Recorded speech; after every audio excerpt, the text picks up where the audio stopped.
SIR নিয়ে গোটা পশ্চিমবঙ্গে চলছে প্রবল চর্চা। আর এই এসআইআর প্রক্রিয়াকে কেন্দ্র করে এমন কিছু ঘটনা ঘটছে যেগুলি উঠে আসছে শিরোনামে, আলোচনার বিষয়বস্তু হয়ে উঠছে। তবে এবার যে ঘটনা ঘটলো তা শুনলে হয়তো আপনি চমকে যাবেন। নিজের স্ত্রীকে শুনানির নোটিশ ধরালেন বিএলও।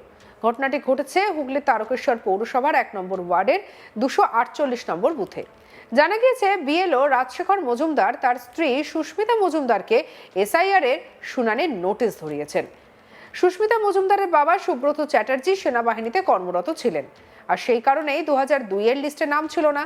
2002 সালের ভোটার লিস্টে নাম ছিল দাদু ভূপেন্দ্র চ্যাটার্জির।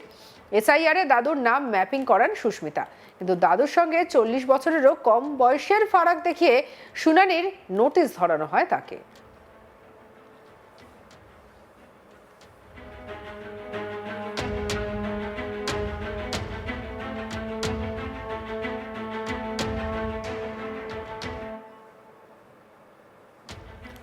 উল্লেখ্য, দাদু ভূপেন্দ্র চ্যাটার্জির 2002 এর তালিকায় বয়স উল্লেখ করা হয়েছে 81। বর্তমানে জীবিত থাকলেও তার বয়সও তো 105 বছর, যদিও 2010 সালে প্রয়াত হন তিনি। বর্তমানে সুস্মিতার বয়স হচ্ছে 37 বছর। সেই হিসাব ধরলে বয়সের ফারাক 68 বছর হওয়ার কথা। তাহলে কেন তিনি নোটিশ পেলেন?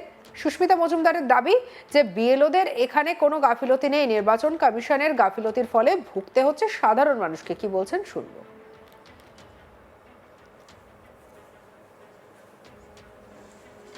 সুস্মিতা মজুমদার, দেখো তোমার নাম। আর কিছুক্ষণ আগেই নোটিশ পেলাম, তো আমার হিয়ারিং এর ডেট আছে 16 তারিখ। তোমাকে যেতে হবে। আমার নোটিশটা এসেছে যে আমার বাবা যেহেতু সেনাবাহিনীতে চাকরি করতেন, তো 2002 সালের লিস্টে ওনার নামটা ছিল না, তো আমার নামটা আমার দাদুর সাথে লিঙ্ক করা ছিল। তো এখন যে কারণে ডেকে এসেছে, দাদুর বয়সের সাথে আমার বয়সের পার্থক্যটা 40 বছরের কম হচ্ছে, কিন্তু আমার দাদু যদি বর্তমানে বেঁচে থাকতেন ওনার বয়স হতো 105 বছর, যেটা আমার সাথে 40 বছর বেশি হতো পার্থক্যটা, কিন্তু দেখাচ্ছে যে কম হয়েছে, সেই কারণেই আমাকে ডেকেছে। সেখানে হিসাব অনুযায়ী 60 বছরের পার্থক্য আছে। হ্যাঁ হ্যাঁ হ্যাঁ, হিসেব অনুযায়ী ওটা হয়েছে, মানে ভোটার কার্ড অনুযায়ী, ভোটার কার্ডের বয়স অনুযায়ী। 2002 এর লিস্টে কি আপনার বাবার নাম? না, 2002 লিস্টে আমার বাবার নামটা ছিল না, কারণ উনি তখন সেনাবাহিনীতে ছিলেন, তো সেই কারণে ওনার নামটা নেই, ওটা মানে ওঠেনি তখন লিস্টে। আপনি কি করেন? আমি এখন বর্তমানে একজন প্রাইমারি স্কুলের শিক্ষিকা।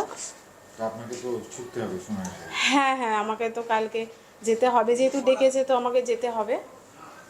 কি মনে হচ্ছে যে এই যে হঠাৎ করে এই ধরনের নোটিশ পেলেন, যেখানে বাস্তবতাই নেই নোটিশটা নিয়ে?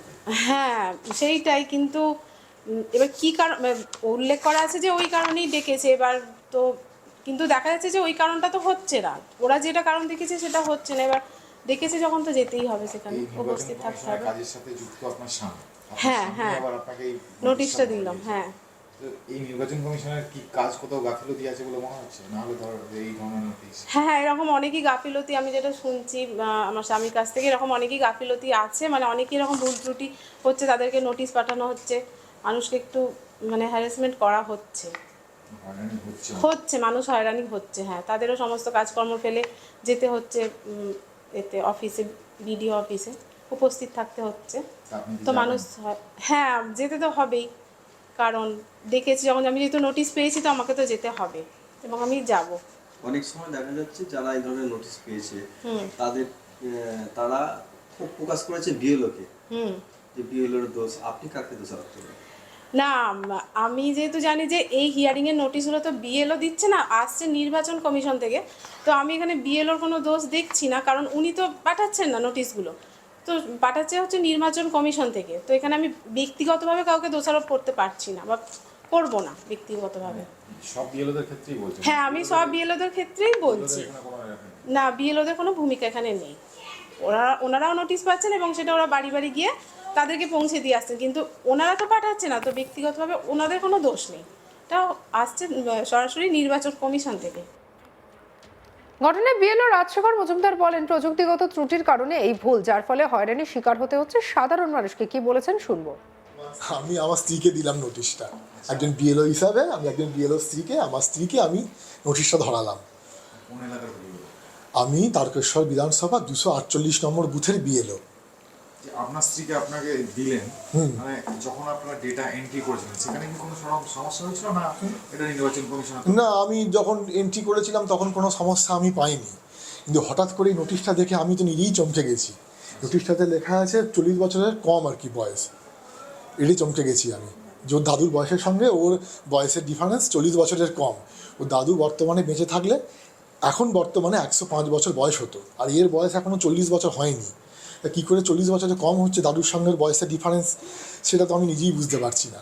আপনারা তো দীর্ঘদিন মানে এই কাজ করছেন বেশ কয়েকদিন, কি অভিজ্ঞতা হচ্ছে আপনার যে এই ধরনের ভুলটা কিভাবে হচ্ছে? দেখুন, এই ধরনের ভুলটা কেন হচ্ছে সেটা তো আমরা নিজেরা বিএলও হিসাবে আমরা তো নিজেরাই বুঝতে পারছি না। এবার মানুষ, আমরা যেহেতু মানুষের কাছে যাচ্ছি, ডোর টু ডোর ভিজিট করছি, মানুষ তো আমাদের কি বলছে যে স্যার কী করে ভুল হলো এটা, কিন্তু আমরা তো নিজেরাই বুঝতে পারছি না যে কী করে ভুল হয়ে গেল এটা। মানে ডকুমেন্টস যেটা আছে সেখানে কি এই ভুল আছে? মানে 40 বছর আছে সেখানে তো না না না, ডকুমেন্টে তো ঠিকই আছে। ডকুমেন্টটাতে 81 বছর বয়স দেখাচ্ছে 2002 সালের যে লিস্টটাতে। তাহলে বর্তমানে বেঁচে থাকলে ওনার তো 105 বছর বয়স হতো। মানে এই ধরনের ঘটনা, এই যে আপনার স্ত্রীর সঙ্গে যেটা হয়েছে, আপনি বিএলও হিসেবে আপনার এলাকায় কতগুলো এরকম হয়েছে? হ্যাঁ, এরকম ঘটনা বেশ কিছু ঘটেছে। আমি হিয়ারিং দিয়ে এসেছি, 8টা আপাতত আমার এসেছে হিয়ারিং নোটিশ, আমি দিয়ে এসেছি। তবে অন্যান্য বিএলও আরও অনেক বেশি নোটিশ এসেছে আমাদের এখানকার সব জানাশোনা। এই ধরনের গরমিল, এই টাইপের গরমিল, কারুর বয়সের সঙ্গে 15 বছরের তফাৎ আছে, কারুর হয়তো যাকে পিতা হিসাবে যুক্ত করা হয়েছে তাকে 6 জন অন্যজন পিতা হিসাবে যুক্ত করেছে, কারুর হয়তো দাদুর সঙ্গে বা ঠাকুমার সঙ্গে বয়সের ডিফারেন্স 40 বছরের কম। এই টাইপের ম্যাক্সিমাম ডিফারেন্সগুলো এসেছে।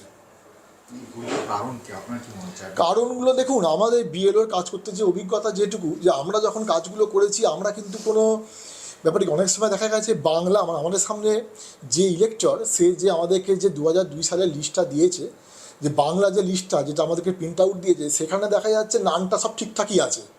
তো যখন আমরা বিএলও অ্যাপের মাধ্যমে যখন আমরা ম্যাপিং করতে যাচ্ছি, তখন দেখছি ম্যাক্সিমাম ক্ষেত্রে নাম হয়ে যাচ্ছে বাবার নাম বা দাদুর নাম ইয়া এইরকম আসছে। এটা কেন আসছে সেটা তো আমরা বলতে পারবো না। এটাও হতে পারে, মানে হ্যাঁ ভুল কারণ, হ্যাঁ, এই ভুল কারণও হতে পারে বা অন্য টেকনিক্যাল ফল্ট। টেকনিক্যাল ফল্ট, এটা সম্পূর্ণরূপে টেকনিক্যাল ফল্ট। এসআইআর নিয়ে গোটা পশ্চিমবঙ্গে চলছে প্রবল চর্চা। আর এবার যে ঘটনাটা ঘটলো আপনারা দেখতে পাচ্ছেন হুগলির তারকেশ্বরে, এখানে স্বামী হচ্ছেন বিএলও আর তিনি এবারে নোটিশ ধরালেন স্ত্রীকে। কি হয়েছিল ঘটনাটা শুনেন সেই মহিলার মুখে। আমি কিছুক্ষণ আগেই নোটিশ পেলাম, তো আমার হিয়ারিংয়ের ডেট আছে 16 তারিখ, তোমাকে যেতে হবে। কি কারণে নোটিশ? আমার নোটিশটা এসেছে যে আমার বাবা যেহেতু সেনাবাহিনীতে চাকরি করতেন, তো 2002 সালের লিস্টে ওনার নামটা ছিল না, তো আমার নামটা আমার দাদুর সাথে লিঙ্ক করা ছিল।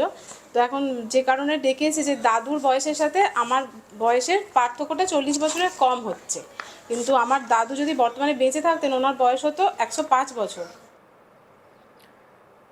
সঙ্গে রাখুন আজ তাক বাংলাকে, লাইক কমেন্ট শেয়ার সাবস্ক্রাইব করতে ভুলবেন না।